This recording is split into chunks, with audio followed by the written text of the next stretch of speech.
Bismillahirrahmanirrahim. Assalamualaikum warahmatullahi wabarakatuh. Bapak-bapak, ibu-ibu, mas-mas, mbak-mbak, khususnya adik-adikku sekalian yang dirahmati Allah dimanapun Anda berada. Kembali di IIP Channel bersama saya, IIP Wijayanto. Kali ini kita akan membahas tema semakin sombong mantan kepadamu, semakin kuat amalanmu bekerja pada diri mantan. Jadi orang yang sombong itu biasanya menjadi lalai. Itu kelemahan mendasar dari orang yang sombong, orang yang lupa diri, dan seterusnya. Ya. Jadi saat dia sombongnya luar biasa, nah di situ pertahanan dirinya justru kemudian menjadi longgar. Orang yang meremehkan lawannya, misal kalau ada pertandingan tinju, dia menang terus punya rekor yang tidak terkalahkan. Dapat lawan baru bertanding beberapa kali, belum punya nama dianggap belum berpengalaman. Nah, jadi membuat dia meremehkan lawannya ini. Kalau sudah meremehkan, latihannya jadi tidak sungguh-sungguh tidak disiplin. Kemudian saat pertandingan, instruksi pelatih tidak dijalankan karena merasa sudah menang segalanya. Jadi kekalahan seseorang itu selalu dimulai saat dia meremehkan orang lain. Nah, itu ilustrasinya. Betapa ketika orang sombong, maka pertahanan dirinya menjadi lemah. Ketika orang meremehkan lawannya, maka pada saat itulah apa yang biasanya dia lakukan tidak akan dia lakukan. Dia akan menjadi lengah dan itu akan membuat dia kalah. Nah, mantan juga begitu.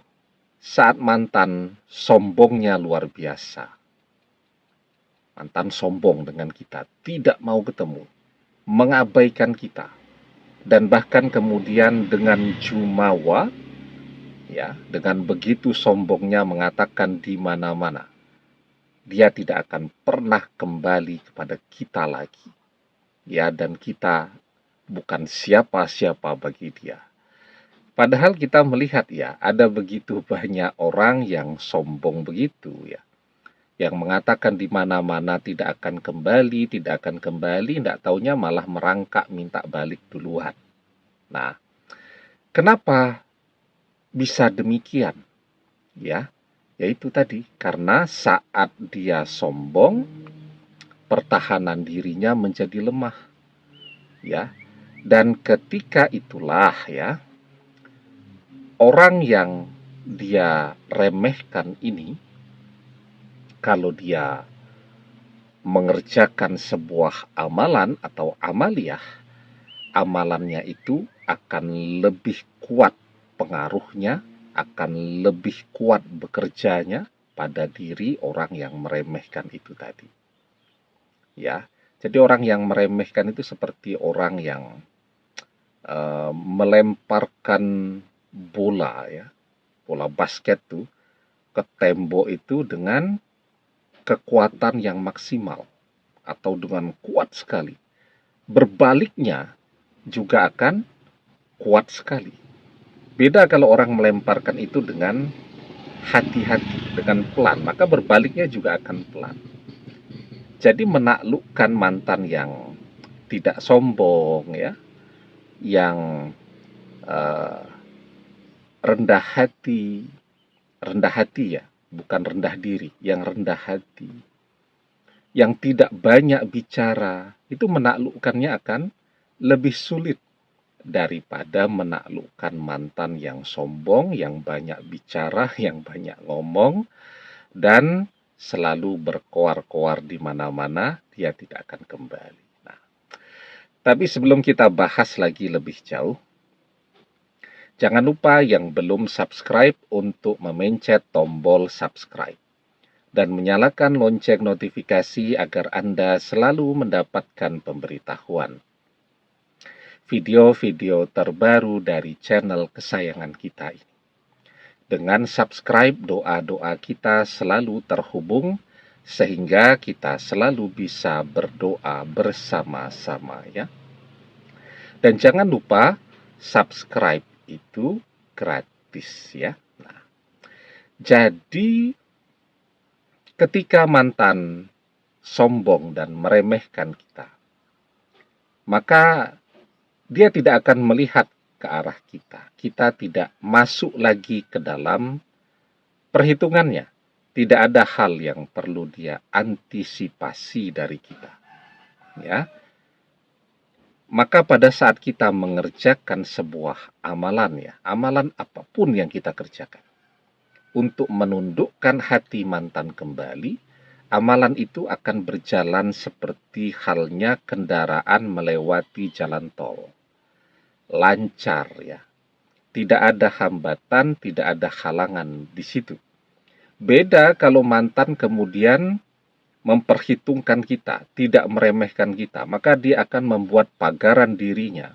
Kalau dia betul-betul tidak mau kembali ya, dia akan membuat pagaran dirinya agar secara batin ya dia tidak bisa kita sentuh. Kalaupun dia tidak bisa membuat pagaran dirinya sendiri, ya maka dia bisa minta bantu kepada orang-orang yang jago dalam bidang itu, atau keluarganya akan membantu, ya.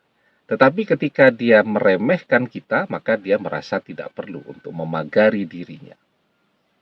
Itu yang pertama. Sehingga amalan itu bisa masuk dengan lancar, meresap ke dalam diri mantan.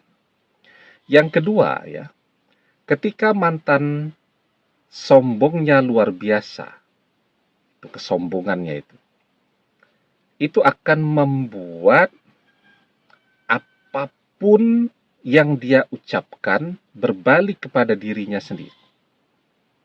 Ya. Jadi dia mengatakan tentang kita, ya, oh kasihan tuh orang ngejar-ngejar saya terus, ya. Dia dengan gembira tuh mengatakan itu, dengan sombong mengatakan itu kepada teman sahabatnya.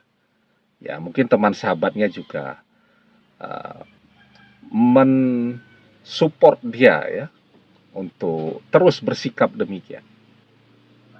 Dan itu akan membuat ucapannya itu berbalik kepada dia sendiri.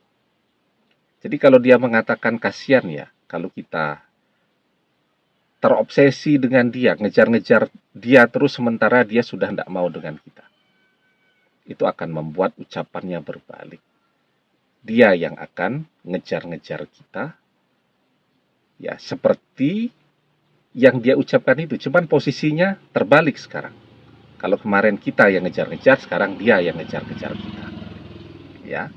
Nah, di dalam sebuah hadis kita diajarkan la tushhiri samatata li akhika fayarhamuhullah wa yabtalika.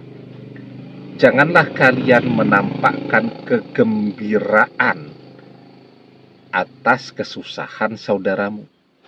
Jika demikian, maka Allah akan merahmatinya dan memberikanmu kesusahan.